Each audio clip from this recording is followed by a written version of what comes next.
জুলাই অভ্যুত্থানের প্রথম শহীদ আবু সাইদ হত্যা মামলার রায় আজ আদালতে হাজির ৬ আসামি, পলাতক ২৪, ন্যায় বিচারের আশা।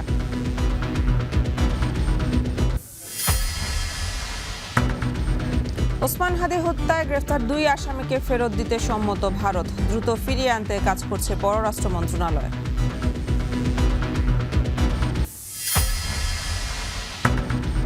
শান্তিপূর্ণ পরিবেশে চলছে বগুড়া ৬ ও শেরপুর ৩ আসনের নির্বাচন। ভোট গ্রহণ চলবে বিকেল ৪টা পর্যন্ত।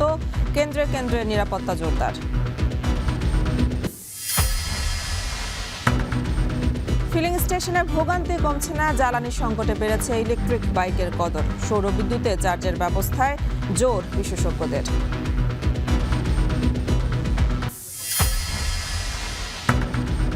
লেবাননে ইসরায়েলি হামলা বন্ধ না হলে যুদ্ধবিরতি থেকে সরে আসার হুঁশিয়ারি ইরানের। ফের হরমুজ প্রণালী বন্ধ, বিকল্প রুট ঘোষণা।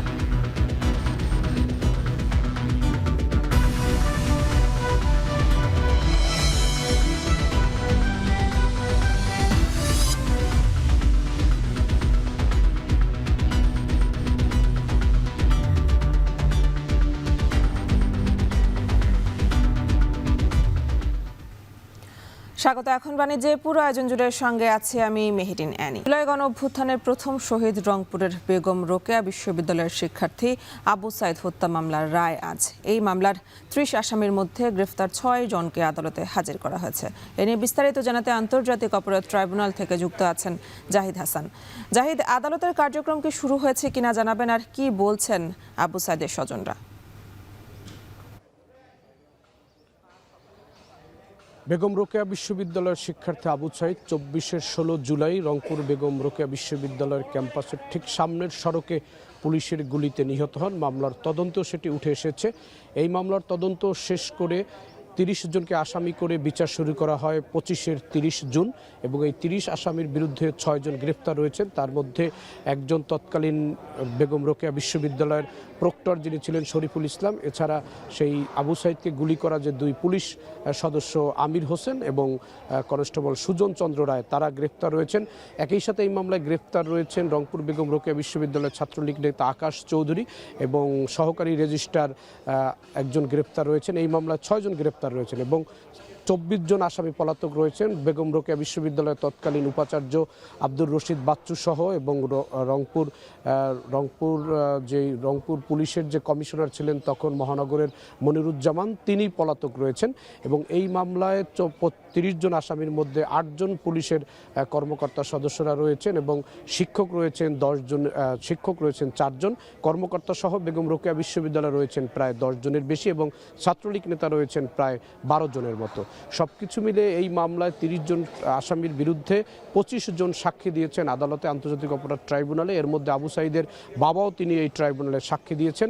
সাক্ষী শেষ করে প্রায় 5 মাস 20 দিন 20 কার্যদিবসের মধ্যে এই মামলার কার্যক্রম শেষ করা হয়েছে এবং শেষ করে 27 জানুয়ারি রায়ের জন্য দিন ধার্য করা হয়েছে। আজকে রায়ের জন্য প্রস্তুত রয়েছে আন্তর্জাতিক অপরাধ ট্রাইব্যুনাল ২, বিচারপতি নজরুল ইসলাম চৌধুরীর নেতৃত্বে যে ট্রাইব্যুনাল ২, যেখানে আবু সাইদের হত্যা মামলার বিচার কাজ হয়েছে, সেই মামলার রায় হবে। এবং কিছুক্ষণ আমরা আগে দেখেছি রাষ্ট্রীয় টেলিভিশন বিটিভি তারা এসেছেন এবং সরাসরি সম্প্রচার করার ব্যবস্থাও রাখা হয়েছে এবং এই রায়টি অন্যান্য আগে যে 3টি রায় হয়েছে সেই 3টি রায় সরাসরি সম্প্রচার করা হয়েছে। আন্তর্জাতিক অপরাধ ট্রাইব্যুনালে যে জুলাই অভ্যুত্থানে যে মানবতা বিরোধী অপরাধ হয়েছে সেই মামলাগুলোর বিচার চলছে এবং এই ট্রাইব্যুনাল পুনর্গঠন করার পরে এ পর্যন্ত 3টি মামলার রায় হয়েছে। প্রথম মামলায় শেখ হাসিনার মৃত্যুদণ্ড এবং সাবেক স্বরাষ্ট্রমন্ত্রী আসাদুজ্জামান খান কামালের মৃত্যুদণ্ডের রায় দেওয়া হয়েছে এবং এরপরে চানখারপুলের একটি মামলার রায় হয়েছে এবং আশুলিয়া 6 জনকে পুড়িয়ে যে হত্যা করা হয়েছিল সেখানে রায় হয়েছে। সেই মামলায় কয়েকজনকে ফাঁসির দণ্ড দেওয়া হয়েছে। আজকের মামলায় সবচেয়ে বেশি সংখ্যক আসামির রায় হচ্ছে আবু সাইদের মামলা এবং একজন হত্যাকারীর মামলায় সবচেয়ে বেশি আসামি হচ্ছে আবু সাইদের মামলা এবং 30 জন আসামি, এর মধ্যে 24 জনই পলাতক রয়েছে। আমরা অপেক্ষা করছি যে আজকের এই রায়ের থেকে আবু সাইদের হত্যা মামলা সবচেয়ে আলোচিত এবং প্রথম যিনি নিহত হয়েছেন জুলাই আন্দোলনে, সেই মামলার রায় কি আসে এবং সেই রায়ের জন্য আমরা অপেক্ষা করছি। হয়তো আজকে যেই কাঙ্ক্ষিত রায়, চিফ প্রসিকিউটর বলেছিলেন যে তারা এই আসামিদের বিরুদ্ধে অভিযোগ প্রমাণ করতে সক্ষম হয়েছেন এবং প্রত্যাশিত রায় আসবে। গণঅভ্যুত্থানের প্রথম শহীদ আবু সাইদ হত্যা মামলার রায় আজ, আর সে খবরই আন্তর্জাতিক অপরাধ ট্রাইব্যুনাল থেকে জানাচ্ছিলেন সহকর্মী জাহিদ হাসান। শরীফ ওসমান হাদি হত্যার সাথে অভিযুক্তদের ফিরিয়ে দিতে সম্মত ভারত। দ্রুত সময়ে তাদের ফিরিয়ে আনতে কাজ করছে দুই দেশের পররাষ্ট্র মন্ত্রণালয়। এছাড়াও ফয়সালের বিরুদ্ধে অস্ত্র মামলার রায় 9 এপ্রিল দিন ধার্য করেছে আদালত। ফলে আবারও আলোচনায় ভারতের কারাগারে থাকা শুটার ফয়সালের দেশে প্রত্যর্পণ ইস্যু। এ নিয়ে বিস্তারিত জানাচ্ছেন সুলতানা স্বর্ণা। দ্রুততম সময়ে ইনকিলাব মঞ্চের মুখপাত্র শরীফ ওসমান হাদিকে হত্যার সাথে অভিযুক্ত ভারতের কারাগারে থাকা দুই আসামিকে ফেরত দিতে সম্মত হয়েছে ভারত। দুই দেশের পররাষ্ট্রমন্ত্রীদের বৈঠক শেষে যৌথ বিবৃতিতে উঠে আসে এ তথ্য। এছাড়াও শুটার ফয়সালের বিরুদ্ধে অস্ত্র মামলার রায় আগামী 9 এপ্রিল ধার্য করেছে বাংলাদেশের আদালত। 2024 সালের 8 নভেম্বর ডাকাতির সময় অস্ত্রসহ ফয়সালকে গ্রেপ্তার করে র্যাব। ওসমান হাদির হত্যায় প্রধান অভিযুক্ত ফয়সাল মাসুদ করিম ও আলমগীর হোসেনকে পশ্চিমবঙ্গের বনগাঁও সীমান্ত এলাকা থেকে গ্রেপ্তার করে পুলিশের স্পেশাল টাস্ক ফোর্স STF এর করা মামলায় বর্তমানে দিল্লির জেলে আছেন তারা। এরপরই কলকাতায় বাংলাদেশের উপহাই কমিশন তাদের সাথে সাক্ষাতের জন্য কনসুলার অ্যাক্সেস চেয়ে নয়াদিল্লিকে অনুরোধ করে, যা নিশ্চিত করেন পররাষ্ট্রমন্ত্রী শামা ওবায়েদ। আমরা কূটনীতির মাধ্যমে চেষ্টা করছি, কনসুলার অ্যাক্সেস আমরা চেয়েছি, আমার রুলস অফ প্রসিজার আমাদের ফলো করতে হবে। কনসুলার অ্যাক্সেস পেলে আমাদের রুলস অ্যান্ড রেগুলেশনস অনুযায়ী আমাদের কর্মকর্তারা অবশ্যই তাদের বন্দীদের সাথে তাদের পরিচয় আরও শনাক্ত করতে পারবে, যাচাই করতে পারবে এবং সত্যতা যাচাই করে আমাদের পরবর্তী পদক্ষেপ তখন আমরা নিতে পারব। ভারত ও বাংলাদেশের অভিযুক্ত বা পলাতক এবং বন্দীদের একে অপরের কাছে হস্তান্তরের জন্য 2013 সালে বন্দি প্রত্যর্পণ চুক্তি হয়। তবে আইনি কাঠামো থাকলেও তাকে বাস্তব রূপে দেওয়ার প্রক্রিয়া জটিল হয়ে পড়ে বিভিন্ন রাজনৈতিক কারণে। তবে ভারতের সম্মতিতে আবারও প্রত্যর্পণ চুক্তি অনুযায়ী দোষীদের ফিরিয়ে আনা সহজ হলো বলে মনে করেন এই কূটনীতিক। ভারত তার নিজস্ব আইন, নিজস্ব যে প্রতিষ্ঠানগুলি আছে তার মাধ্যমেই কাজ করে, সুতরাং সেই জায়গাতে তাদের যতটুকু সময় প্রয়োজন সেটা নিশ্চিতভাবেই বাংলাদেশ খুব বেশি ইনফ্লুয়েন্স করতে পারবে না। যেহেতু আমাদের একটা এক্সট্রাডিশন চুক্তি আছে, সেই ক্ষেত্রে আসলে এখানে বড় রকমের কোনো বাধার সৃষ্টি হওয়ার খুব একটা সুযোগ দেখছি না। এদিকে আটককৃতদের 24 মার্চ প্রথম দফায় ফরেনার্স অ্যাক্ট মামলায় 11 দিনের রিমান্ড দেয় পশ্চিমবঙ্গের বিধাননগর আদালত। তদন্তে ANI যুক্ত হয়ে UPA অনুযায়ী নতুন মামলা করে ফয়সাল ও আলমগীরের বিরুদ্ধে। ট্রানজিট রিমান্ডে তাদের দিল্লি নেওয়া হয়। সেখানে পাতিয়ালা হাউস কোর্টের বিশেষ চেম্বার আরো 9 দিন বাড়িয়েছে তাদের রিমান্ড। আমি ছিলাম। সুলতানা স্বর্ণা, এখন ঢাকা। শান্তিপূর্ণ পরিবেশে বগুড়া 6 ও শেরপুর 3 আসনে নির্বাচন। ভোট গ্রহণ চলছে। সকালে ভিড় কম থাকলেও সময়ের সাথে সাথে ভোট কেন্দ্রে ভিড় বাড়ছে। বিকেল 4টা পর্যন্ত একটানা ভোট গ্রহণ চলবে। এ বিষয়ে জানাতে বগুড়া সদরের ভোট কেন্দ্র থেকে যুক্ত আছেন রাজীব সেলিম এবং শেরপুরের শ্রীবর্দী থেকে যুক্ত আছেন হারুনুর রশিদ। শুরুতে চলে যাব রাজীবের কাছে। রাজীব, ভোট কেন্দ্রের পরিবেশে এখন কেমন দেখছেন, আর ভোটার উপস্থিতি আগের থেকে বেড়েছে কিনা?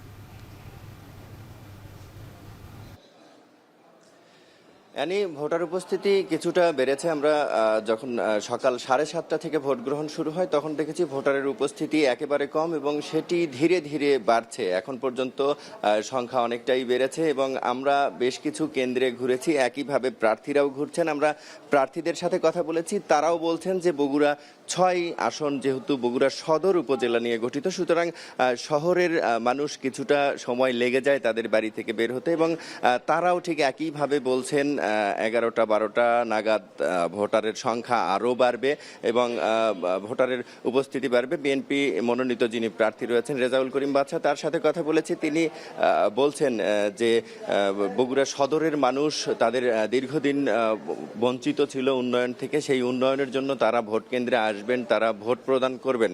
এবং আমি এখন যে কেন্দ্রটিতে রয়েছে এটি বগুড়া সেন্ট্রাল হাই স্কুল কেন্দ্র। এই কেন্দ্রে সব মিলিয়ে ভোটার রয়েছে 4668 জন।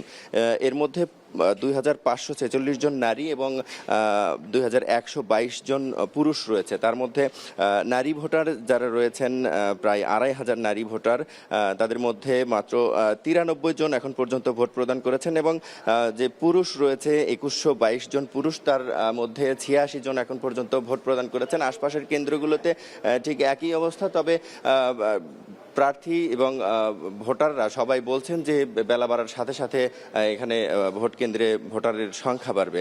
আর নিরাপত্তার কথা যদি আমি একটু বলি, নিরাপত্তার চাদরে আসলে আইন শৃঙ্খলা বাহিনী একেবারে ঢেকে রেখেছে এই প্রত্যেকটি কেন্দ্র। 150টি কেন্দ্র রয়েছে বগুড়া সদর উপজেলার সদর আসনের, সব মিলিয়ে 4.5 লাখ ভোটার ভোট প্রদান করছেন এখানে, একেবারে নির্বিঘ্নভাবে ভোট প্রদান করছেন। এখন পর্যন্ত কোথাও কোনো অপ্রীতিকর ঘটনা ঘটেনি।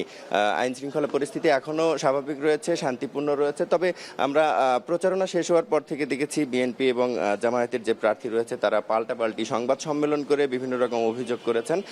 তবে তার কোনো প্রভাব আজকে ভোটের দিন সকাল থেকে এখন পর্যন্ত পড়েনি। সেরকম কোনো অভিযোগের কোনো সত্যতাও মেলেনি। এখন পর্যন্ত সব শান্তিপূর্ণভাবে স্বাভাবিকভাবে চলছে ভোট গ্রহণ। তবে ভোটারের উপস্থিতি নিয়ে কিছুটা শঙ্কা রয়েছে। ভোটারের পরিস্থিতি এরকম থাকবে না, কিছুটা বাড়বে এই কথা বলছেন। এবং এটি একটি ঐতিহাসিক আসন, যেহেতু খালেদা জিয়া এখান থেকে নির্বাচন করেছেন, প্রধানমন্ত্রী তারেক রহমান এখান থেকে নির্বাচন করেছেন, সে কারণে আসলে এই কেন্দ্রটি খুবই গুরুত্বপূর্ণ আজকে ভোটের দিনে। এই ছিল আমার কাছে সব শেষ খবর বগুড়া 6 সদর আসন থেকে নির্বাচনের। এখন চলে যাচ্ছি শেরপুর 3 আসনের খবর জানতে। সেখানে রয়েছেন সহকর্মী হারুনুর রশিদ। হারুন, জানাবেন সেখানে ভোটারের উপস্থিতি কেমন এবং আইন শৃঙ্খলা পরিস্থিতি কেমন দেখছেন? ধন্যবাদ রাজীব। শেরপুর 3 আসনে উৎসবমুখর পরিবেশে ভোট গ্রহণ চলছে। আমরা রয়েছি শ্রীবর্দীর এলাকার মামদামারি দাখিল মাদ্রাসা ভোট কেন্দ্রে, এবং এখানে আমরা যেটি দেখতে পাচ্ছি যে এখানে ভোটারদের উপস্থিতি কিন্তু বেশ সরব রয়েছে। বিশেষ করে নারী ভোটারদের ব্যাপক উপস্থিতি দেখা যাচ্ছে। আমরা দেখতে পাচ্ছি যে এখানে লাইনে দাঁড়িয়ে কিন্তু নারী ভোটাররা ভোট দিচ্ছেন এবং দীর্ঘ লাইন। এই কেন্দ্রে নারীদের দীর্ঘ লাইন এবং 2টি লাইন রয়েছে, 2টি লাইনে দাঁড়িয়ে কিন্তু ভোট দিচ্ছেন। কিন্তু তুলনামূলকভাবে পুরুষ ভোটারদেরও লাইন রয়েছে, সেটি ছোট লাইন। এবং আমরা এই এলাকার বেশ কয়েকটি ভোট কেন্দ্র ঘুরে এসেছি এবং ঘুরে যে বিষয়টি দেখছি সেটি হচ্ছে যে এই কেন্দ্রে মতো কিন্তু অন্যান্য কেন্দ্রগুলোতেও ভোটারদের উপস্থিতি আমরা দেখতে পেয়েছি। সরব উপস্থিতি ছিল ভোটারদের এবং ভোটাররা লাইনে দাঁড়িয়ে সুশৃঙ্খলভাবে ভোট দিচ্ছেন। এখন পর্যন্ত আমরা কোথাও কোনো অপ্রীতিকর ঘটনার খবর পাইনি। এবং আমরা দেখেছি যে কিছুক্ষণ আগে এই আসনের যিনি বিএনপির প্রার্থী মাহমুদুল হক রুবেল, তিনি রূপারপাড়া সরকারি প্রাথমিক বিদ্যালয় কেন্দ্রে তিনি ভোটাধিকার প্রয়োগ করেছেন এবং তিনি সাংবাদিকদের সাথে কথা বলেছেন। তিনি যেটি বলেছেন যে ভোটের পরিস্থিতি শান্তিপূর্ণভাবে অনুষ্ঠিত হচ্ছে, তিনি কোথাও কোনো অপ্রীতিকর ঘটনার খবর পাননি বলে আমাদেরকে জানিয়েছেন। তা আমি আরেকটু যদি বলে রাখি যে সকালে তাঁতিহাট সরকারি প্রাথমিক বিদ্যালয়ে ভোট দিয়েছেন এই আসনের যিনি জামাতের প্রার্থী মাসুদুর রহমান, তিনিও ভোট প্রদান করে সাংবাদিকদের সাথে কথা বলেছেন এবং তিনি কিছু অভিযোগ করেছেন। তার এজেন্টদেরকে বের করে দেওয়া হয়েছে এরকম অভিযোগ তিনি করেছেন এবং কোথাও কোথাও জাল ভোট দেওয়া হচ্ছে এই অভিযোগও তিনি করেছেন। তবে বিএনপির প্রার্থীর কাছে আমরা সেই প্রশ্ন রেখেছিলাম, তিনি সেগুলো অস্বীকার করেছেন এবং তিনি যেটি বলেছেন যে তার যে ইউনিয়ন, সেই ইউনিয়নের প্রত্যেকটি ভোট কেন্দ্রে যেহেতু জামাতের প্রার্থীদের এজেন্ট রয়েছে, সুতরাং অন্য কোথাও এজেন্ট থাকবে না, সেটি চিন্তা করার কোনো কারণ নেই আসলে। আর আমরা সার্বিক পরিস্থিতি যদি একটু বলি, ভোটারদের মধ্যেও কিন্তু বেশ আগ্রহ লক্ষ্য করা যাচ্ছে এবং শুরুর দিকে ভোটারদের উপস্থিতি কিছুটা কম থাকলেও সময় গড়ানোর সাথে সাথে কিন্তু ভোটারদের উপস্থিতি বাড়ছে। আমরা বেশ কয়েকটি কেন্দ্র ঘুরে দেখে এসেছি এবং সবগুলো কেন্দ্রেই ভোটারদের বেশ সরব উপস্থিতি কিন্তু আমরা দেখতে পেয়েছি। আরেকটি বিষয় বলে রাখি, এই ভোট সুষ্ঠু সুন্দরভাবে সম্পন্ন করার জন্য কিন্তু প্রশাসনের পক্ষ থেকে ব্যাপক নিরাপত্তা ব্যবস্থা গ্রহণ করা হয়েছে। আমরা সেনাবাহিনীর সদস্যদের টহল দেখেছি, আমরা দেখেছি র্যাব সদস্যদের টহল এবং বিজিবি সদস্যদের টহল দেখেছি এবং পুলিশের যে স্ট্রাইকিং ফোর্স বা টহল টিম রয়েছে তারাও কিন্তু বিভিন্ন জায়গায় টহল দিচ্ছেন আমরা দেখেছি। এবং রিটার্নিং কর্মকর্তা যেটি বলেছেন যে সুষ্ঠু সুন্দর নির্বাচন করার জন্য যে পদক্ষেপ নেওয়া দরকার সেই পদক্ষেপই নেওয়া হয়েছে। এখন পর্যন্ত কোথাও কোনো অপ্রীতিকর ঘটনার খবর পাওয়া যায়নি। সুষ্ঠু উৎসবমুখর পরিবেশেই কিন্তু ভোট গ্রহণ চলছে।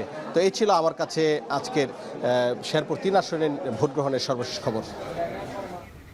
বগুড়া 6 এবং শেরপুর 3 আসনে ভোট গ্রহণ খবরের নিয়ে চলছে, আর সে খবরে জানাচ্ছিলেন সহকর্মীরা। চলমান জ্বালানি সংকটে কদর বেড়েছে ইলেকট্রিক বাইকের। ভোগান্তি কমাতে বিদ্যুৎ চালিত এই বাইকটি কিনেছেন অনেকে।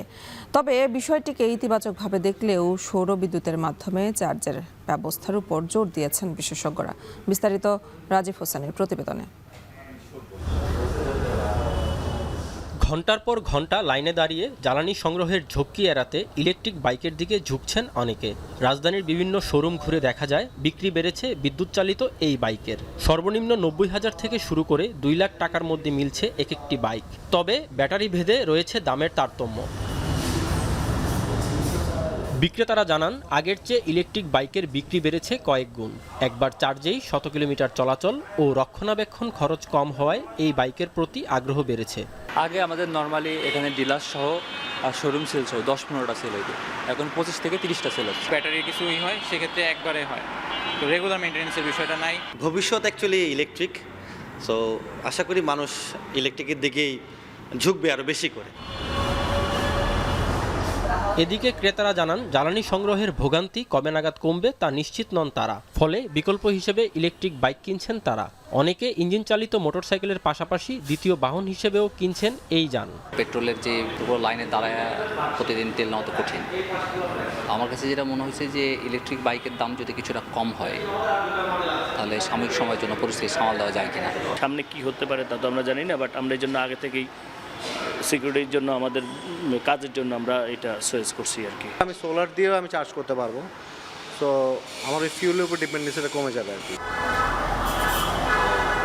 অন্যদিকে ইলেকট্রিক বাইকের চাহিদা বৃদ্ধিকে ইতিবাচকভাবে দেখছেন বিশেষজ্ঞরা। তারা বলছেন, এই বাইকের ব্যবহার বাড়ার ফলে চাপ কমবে জ্বালানির উপর, বিপরীতে বিদ্যুতের উপর কিছুটা চাপ বাড়বে। ফলে সৌরবিদ্যুতের মাধ্যমে চার্জের ব্যবস্থা করা গেলে এর পুরোপুরি সুফল পাওয়া যাবে বলেও মত বিশেষজ্ঞদের। প্রচলিত 1 লিটার 30 থেকে 40 লিটার আছে, আর ই বাইকে সেটা আপনার 1 থেকে 1.5 ইউনিট বিদ্যুৎ হয়ে যায়। তার মানে সেই হিসাব করলে আমাদের দেখতে পাচ্ছি 50 থেকে 70% বিদ্যুতের ব্যয় কমবে। জ্বালানির উৎসটা আমাকে অবশ্যই নবায়নযোগ্য জ্বালানি ভিত্তিক করা উচিত। তবে স্থায়ীভাবে জ্বালানি সংকট সমাধানে নবায়নযোগ্য জ্বালানির দিকে বিশেষভাবে নজর দেওয়ার আহ্বান এই বিশেষজ্ঞের।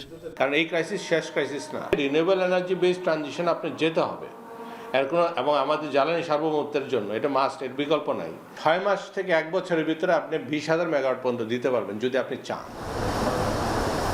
চলমান জ্বালানি সংকট মোকাবেলায় বিকল্প হিসেবে ইলেকট্রিক বাইকের দিকে ঝুঁকছেন অনেকে। বিশেষজ্ঞরা বলছেন, এতে চাপ কমবে জ্বালানির উপর।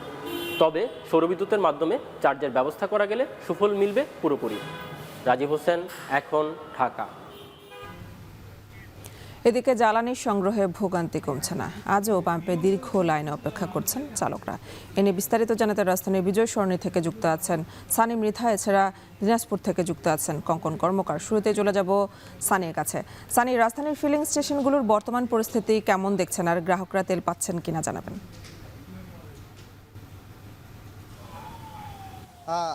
এনে আপনাকে যেমনটা এর আগের লাইভেও বলেছিলাম, আসলে এই যে সংকটের যে চিত্র সেটি অপরিবর্তিত, অর্থাৎ রাত দিন সকাল দুপুর বিকেল যখনই আমরা ফিলিং স্টেশনগুলোতে যাই সেই দীর্ঘ লাইনের চিত্র কিন্তু আমরা দেখতে পাই। সেই একই ধারাবাহিকতায় অপরিবর্তিত চিত্র কিন্তু আজও রয়েছে, এখনও রয়েছে দীর্ঘ লাইন। আমি এখন বিজয় সরণির ট্রাস্ট ফিলিং স্টেশনে রয়েছে। এখানে কিন্তু একদম মহাখালী থেকে জাহাঙ্গীর গেট থেকে শুরু করে একদম মহাখালী পর্যন্ত এই দীর্ঘ লাইন চলে গিয়েছে। পর্যায়ক্রমে ক্রমান্বয়ে বিভিন্ন গাড়ির ক্ষেত্র বিশেষে কিন্তু তারা এখানে তেল সরবরাহ করছে। যেহেতু অনেক পেট্রোল পাম্প কিন্তু বন্ধ হয়ে যায়, অনেক পাম্প কিছু সময় নির্ধারণ করা থাকে যে 8 ঘন্টা 10 ঘন্টা পর আবার ডিপোতে তেল আনতে যায়। এই জায়গা থেকে কিছুটা আলাদা চিত্র ট্রাস্টের। এখানে 24 ঘন্টায় কিন্তু গ্রাহকদের তেল সরবরাহ করা থাকে। তবে রেশনিং পদ্ধতিতে শুরুর দিকে থাকলেও সরকারের পক্ষ থেকে সেটি উঠিয়ে নেওয়া হলো। সম্পূর্ণ যেসব জায়গায় তেল সরবরাহ করা হচ্ছে পেট্রোল পাম্পগুলোতে, সেসব জায়গায় কিন্তু তাদের নিজেদের মতো করে রেশনিং পদ্ধতি চালু রয়েছে। অর্থাৎ আমি যদি ট্রাস্টের কথা বলি, এখানে এসে দেখলাম যে এখানকার যারা বাইকাররা আছেন, বাইক চালকরা সর্বমোট 1000 টাকার তেল সংগ্রহ করতে পারবেন। আর প্রাইভেট কার, মাইক্রো বা বিভিন্ন রকমের যানবাহন, প্রাইভেট যানবাহন যেগুলো রয়েছে সেগুলো কিন্তু 3500 টাকার তেল নিতে পারবে। তারপরও ক্ষেত্র বিশেষ চাহিদা মোতাবেক কিন্তু তারা তেল সরবরাহ করার কথা বলছে। যদিও আমরা কিছুক্ষণ আগে কথা বলেছিলাম ডিপো থেকে যে পরিমাণে তেল তারা উত্তোলন করতে পারতো বা তেল যে পরিমাণে সংগ্রহ করতে পারতো, সেই সংগ্রহের তালিকাটা কিছুটা আগের থেকে কমে গিয়েছে। তবে সেই কমার ক্ষেত্রটার প্রভাব কিন্তু এখানেও পড়েছে। সেই কমার ক্ষেত্রে কিন্তু এখন পর্যন্ত যে রেশনিং করে কিন্তু তাদেরকে তেল দিতে হচ্ছে। তবে অন্য জায়গার চিত্র আবার আর একটু আলাদা। আমি এর আগে বেশ কয়েকটি পেট্রোল পাম্প ঘুরে দেখেছি, অর্থাৎ আসাদ গেটের বড় দুইটি পেট্রোল পাম্প কিন্তু এখনও খুলেনি, দুইটি বন্ধ রয়েছে। আমরা একটি পেট্রোল পাম্পের কর্তৃপক্ষের সাথে কথা বলেছি, তারা বলেছেন যে দুইটা নাগাদ তারা এটা খুলবে। আবার এর আগে যেখানে আমরা ছিলাম পরিবারের ফিলিং স্টেশন, সেখানে দেখেছি 500 টাকার তেল দিচ্ছে বাইকারদের, পাশাপাশি 2000 টাকার প্রাইভেট কারের তেল দিচ্ছে। অর্থাৎ তেলের যে সংকট বা তেলের পর্যাপ্ত পরিমাণ দিচ্ছে না, এ নিয়ে কিন্তু দুই পক্ষ থেকে অভিযোগ রয়েছে। কর্তৃপক্ষ একরকম বলছে যে অনেকে চাহিদার থেকেও বেশি নিতে চাচ্ছে, আবার যারা গ্রাহক আছেন তারা অভিযোগ দিচ্ছেন যে সবগুলো নজেল থেকে পেট্রোল পাম্পগুলো তেল দিচ্ছে না। তবে এখনও সেই দুর্ভোগ লম্বা দীর্ঘ চিত্র প্রত্যেকটা পেট্রোল পাম্পই রাজধানীর রয়েছে, সেটা আমরা দেখেছি। এই পেট্রোল পাম্পের বাকি দুর্ভোগ বা দীর্ঘ লাইন নিয়ে আমরা দিনাজপুরে কঙ্কন কর্মকারের কাছে যেতে চাই। কঙ্কন, জানাবেন যে আপনার ওখানকার গ্রাহকরা তেল সংগ্রহ করতে কতটা দুর্ভোগে পড়ছে বা সেখানকার সবশেষ পরিস্থিতি কি? আমি শুরুতেই আপনাকে জানিয়ে রাখি, আপনার দিনাজপুরের যে পার্বতী তেলের যে জ্বালানি তেলের যে ডিপো, আপনি জানেন যে এই সংকটের সময় ভারত থেকে পাইপলাইনের মাধ্যমে তেল আসছে। তো আপনার গত মার্চে কিন্তু 3 দফায় 15,000 মেট্রিক টন তেল এসেছে এবং এ মাসে কিন্তু এই প্রথম গতকালকে কিন্তু 8,000 মেট্রিক টন ডিজেল যেটি পাম্পিং শুরু হয়েছে। এবং এই ডিপোর যে কর্মকর্তা তারা বলছেন যে এটি আগামী 11 তারিখের মধ্যে কিন্তু এই আপনার এই তেল পাম্পিং শেষ হবে। এখানকার বলছেন যে এই তেল বলা যায় যে দেশের জ্বালানি সংকটের বর্তমান পরিস্থিতি নিয়ে জানাচ্ছিলেন সহকর্মীরা। সারা দেশে উদ্বেগজনক হারে হামের সংক্রমণ বাড়ছে। পরিসংখ্যান বলছে হামে আক্রান্ত প্রায় 80% শিশুই টিকা নেননি। 20 এপ্রিল থেকে শুরু হচ্ছে সারা দেশে টিকা কর্মসূচি। এ নিয়ে বিস্তারিত জানাতে রাজধানীর মহাখালীর ডিএনসিসি হাসপাতাল থেকে যুক্ত আছেন মাহবুব হাসান রিপন, আর কুমিল্লা মেডিকেল কলেজ হাসপাতাল থেকে যুক্ত আছেন মাসুদ আলম। শুরুতে চলে যাব রিপনের কাছে। রিপনের, ডিএনসিসি হাসপাতালে নতুন করে কয়জন রোগী ভর্তি হয়েছেন আর চিকিৎসকরা এ বিষয়ে কি বলছেন? গত 24 ঘন্টায় ডিএনসিসি হসপিটালে 198 জন রোগী ভর্তি হয়েছেন। তার মধ্যে অধিকাংশই হাম রোগের লক্ষণ নিয়ে ভর্তি হয়েছেন বলে আমরা জানতে পেরেছি। একই সাথে আমি এখন বর্তমান যে ওয়ার্ডে রয়েছি, এই ওয়ার্ডে 86 জন শিশু ভর্তি রয়েছে। শিশু ওয়ার্ড এটি। সেই 86 জন শিশুর প্রত্যেকেই হামে আক্রান্ত হয়েছেন এবং সেই লক্ষণ নিয়ে তারা এখানে এসেছেন। অনেকে এসেছেন পটুয়াখালী থেকে, অনেকে এসেছেন লালমনিরহাট থেকে, এরকম বিভিন্ন অঞ্চল থেকে এসেছেন। সেখানে যে জেলা হাসপাতাল আছে সেই হাসপাতালগুলোতে পর্যাপ্ত যে চিকিৎসা, সেই চিকিৎসা না পেয়েই তারা শহরমুখী হয়েছেন এবং বিভিন্ন ধরনের ভোগান্তিরও শিকার হয়েছেন বলে আমরা এখানে এসে জানতে পেরেছি। আরেকটি বিষয় সেটি হচ্ছে যে আপনি যেমনটি বলছিলেন যে প্রাদুর্ভাব বাড়ছে। গত কয়েকদিনে প্রায় 8,000 রোগী হামের লক্ষণ জনিত কারণে ভর্তি হয়েছেন। তার মধ্যে মৃতের সংখ্যা শতাধিক ছাড়িয়েছে এবং একই সাথে প্রায় 2000-এর মতো বিভিন্ন হাসপাতালে হামের রোগী ভর্তি রয়েছে। ডাক্তাররা কি বলছেন? ডাক্তাররা বলছেন এই ভিটামিন এ এবং সি জাতীয় খাবার খেতে। তারা বলছেন কমলা, মাল্টা, তারপর তরমুজ, এই জাতীয় খাবার বেশি বেশি করে খেতে। তারা প্রোটিন জাতীয় খাবারের মধ্যে মুরগির মাংস খেতে বলছেন এবং বিভিন্ন মুরগির মাংস, গরুর মাংসের যে কলিজা রয়েছে সেগুলো প্রতি তারা আসলে সেগুলো খেতে বলছেন। তরল জাতীয় খাবারের মধ্যে ডাবের পানি খেতে বলছেন, লেবুর শরবত খেতে বলছেন। এই ধরনের যে বিভিন্ন পরামর্শ রয়েছে হাম প্রতিরোধের জন্য, সেই বিভিন্ন রকম পরামর্শ ডাক্তাররা দিচ্ছেন যাতে হামের যে প্রতিরোধ করার যে সক্ষমতা সেটি যাতে তারা বাড়াতে পারে, এইরকম একটি পরামর্শ ছিল। তো ডিএনসিসি হাসপাতাল থেকে এই ছিল আমার কাছে সবশেষ। এখন আমরা কুমিল্লায় যাব, সেখানে রয়েছেন সহকর্মী মাসুদ, তিনি জানাবেন কুমিল্লা অঞ্চলে হামের সবশেষ অবস্থা। রিপন, একই অবস্থা কুমিল্লাতেও। কুমিল্লা মেডিকেল কলেজ হাসপাতালে আজকে পর্যন্ত প্রায় 5 শতাধিক রোগী ভর্তি হয়েছিল, তার মধ্যে অনেকেই সুস্থ হয়ে বাড়ি ফিরেছেন। তবে আজকে মেডিকেল কলেজে ভর্তি রয়েছে 66 জন, একই সঙ্গে পুরো জেলার বিভিন্ন হাসপাতালগুলো সহ মোট 188 জন শিশু রোগী তারা হামের উপসর্গ নিয়ে হাসপাতালগুলোতে ভর্তি হয়েছেন বলে আমাদেরকে জেলা স্বাস্থ্য বিভাগ থেকে নিশ্চিত করেছেন।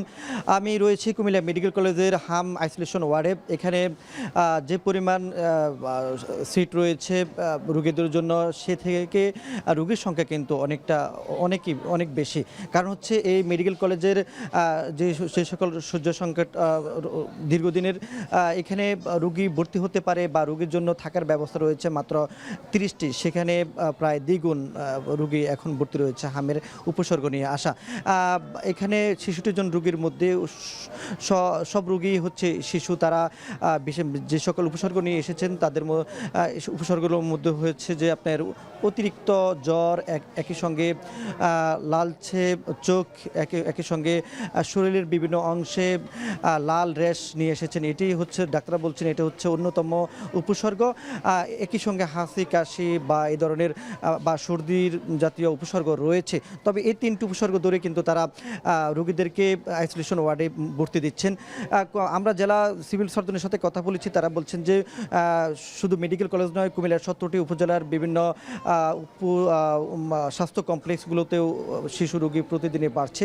তবে রোগীর আক্রান্তের পরিমাণ কোন এলাকায় বেশি সেটি এখনও তারা নিশ্চিত করতে পারেন। তবে বিভিন্ন উপজেলা থেকেই এবং কুমিল্লা নগরীর আশপাশের এলাকাগুলো থেকেও ক্রমান্বয়ে রোগীর পরিমাণ বাড়তেছে, ধীরে ধীরে রোগীর পরিমাণ বাড়ছে। আজকে নতুন করে আক্রান্ত বা উপসর্গ নিয়ে ভর্তি হয়েছেন 14 জন।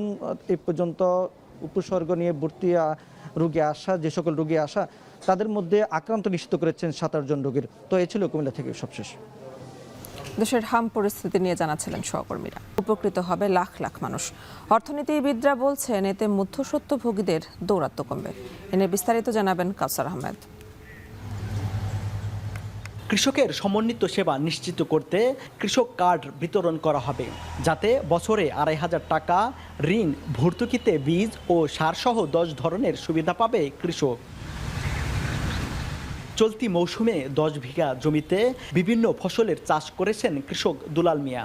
তার দাবি, কৃষক কার্ড চালু হলে সাশ্রয়ী মূল্যে সার ও বীজ ক্রয় করে তিনি আরও লাভবান হতে পারবেন। কৃষিকার্ড দেওয়ার উচিত হলে যারা কৃষিকাজ প্রতিকূল কৃষি যারা তা করে কৃষিকার্ডটা দিলে কি ভালো হবে। সর্বক্ষণ আমরা যে টাইমে আমরা সার পাওয়ার কথা ওই টাইমে যেন আমরা সার ওষুধ আমরা সবসময় আমরা পাই। দুলাল মিয়ার মতো হাজারো কৃষক এই কার্ডের সুবিধা পেলে কৃষিতে উৎপাদন বাড়ার পাশাপাশি অনেক দিকে লাভবানও হবেন।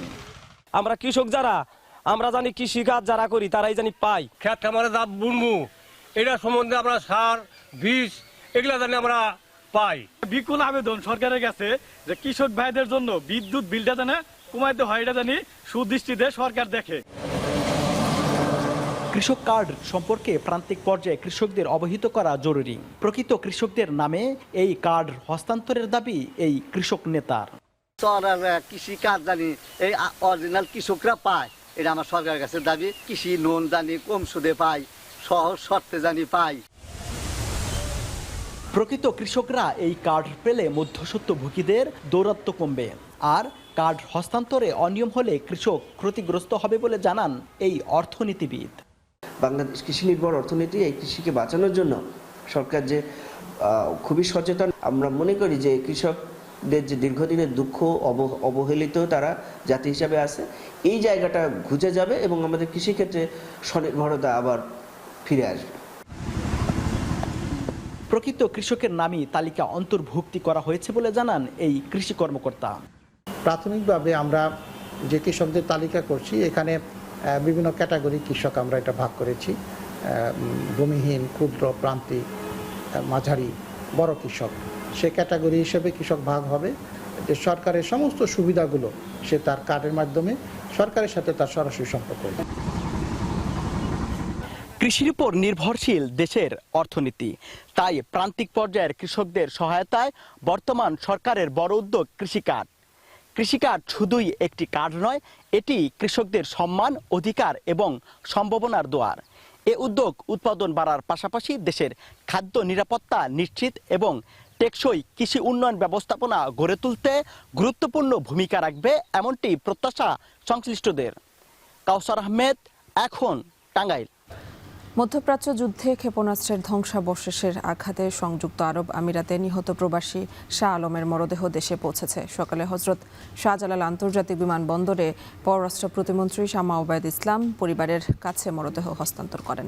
এ নিয়ে মধ্যপ্রাচ্য যুদ্ধে নিহত 5 প্রবাসীর মরদেহ দেশে ফিরল। এছাড়া সৌদি আরবে দাফন করা হয়েছে বাচ্চু মিয়ার মরদেহ। ইরাকে রয়েছেন নিহত মোহাম্মদ শ্রাবণ নামের আরেক প্রবাসীর মরদেহ। রেমিটেন্স যোদ্ধারা ভালো নেই উল্লেখ করে পররাষ্ট্র প্রতিমন্ত্রী শামা ওবায়দ ইসলাম বলেন, নিহত প্রবাসীদের পরিবারের কাছে যতদূর সম্ভব ফিরিয়ে দিতে সরকার সচেষ্ট রয়েছে। যারা দেশে আটকে আছেন তাদের ভিসা জটিলতার বিষয়টিও দেখছে সরকার। যারা কাজ হারাচ্ছেন নতুন কর্মসংস্থান সৃষ্টির মাধ্যমে তাদেরও কাজের ব্যবস্থা করা হবে।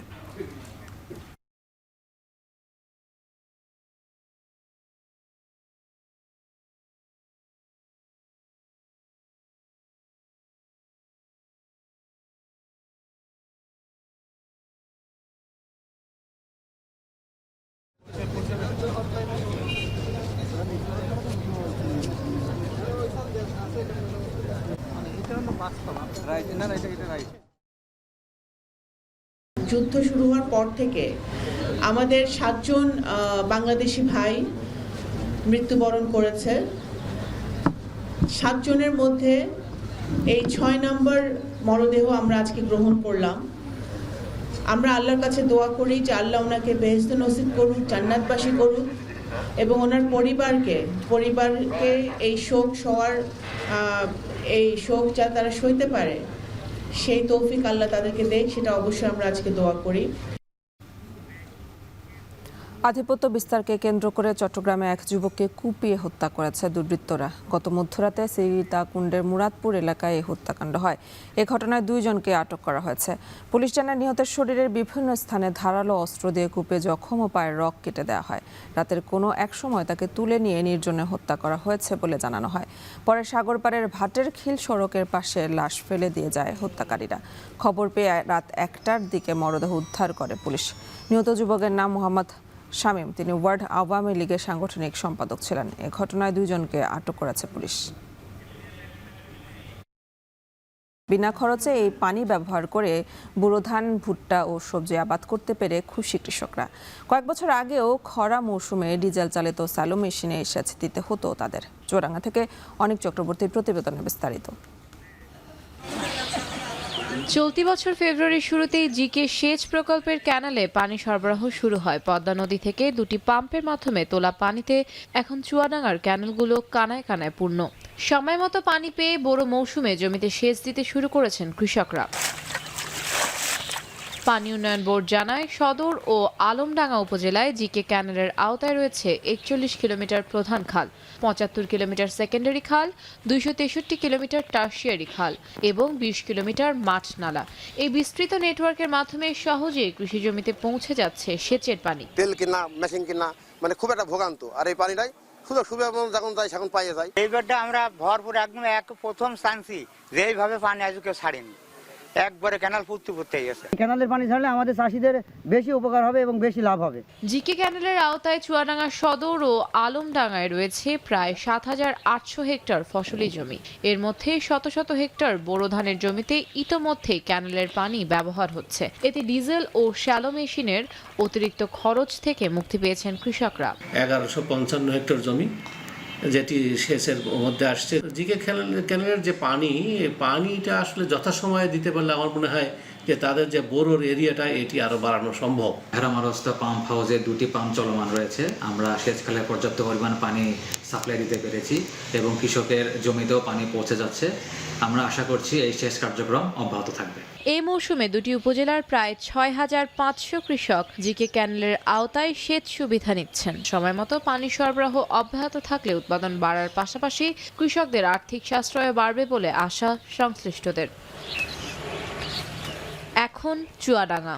লেবাননে ইসরায়েলি হামলা বন্ধ না হলে যুদ্ধবিরতি থেকে সরে আসার হুঁশিয়ারি দিয়েছে ইরান। তবে যুদ্ধবিরতিতে লেবানন অন্তর্ভুক্ত নেই বলে দাবি মার্কিন প্রেসিডেন্টের। ইসরায়েলও একই দাবি করে লেবাননে হামলা জোরালো করেছে। বিস্তারিত জানাচ্ছেন শাহানা জাহান।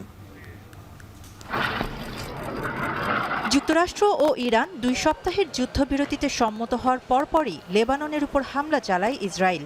এতে বহু হতাহতের ঘটনা ঘটে। এই হত্যাযজ্ঞ থামাতে লেবাননের প্রধানমন্ত্রী নওয়াব সালাম রাজনৈতিক ও কূটনৈতিক চেষ্টা চালিয়ে যাচ্ছেন। তবে ইসরায়েল ও যুক্তরাষ্ট্রের দাবি, লেবানন এই যুদ্ধবিরতির অংশ নয়।